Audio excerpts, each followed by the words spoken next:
அஸ்ஸலாமு அலைக்கும் வரஹ்மத்துல்லாஹி வபரகாத்துஹு. அல்லாஹ்வினுடைய தூதர் நபிகள் நாயகம் ஸல்லல்லாஹு அலைஹி வஸல்லம் அவர்கள் நோன்பு துறக்கக்கூடிய நேரத்திலே ஒரு அழகிய ஒரு துஆவை சொல்லி இருக்கின்றார்கள்.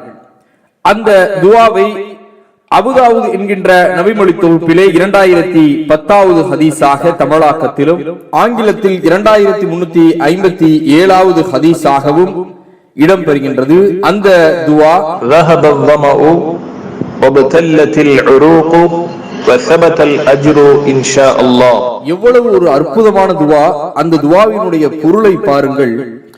அல்லாஹ் தாகம் தணிந்து விட்டது, நரம்புகள் ஈரமாகி விட்டது, அல்லாஹ் நாடினால் நன்மை உறுதியாகிவிட்டது என்று அல்லாஹ்வுடைய தூதர் பிரார்த்தித்தார்கள். அல்லாஹு அக்பர்.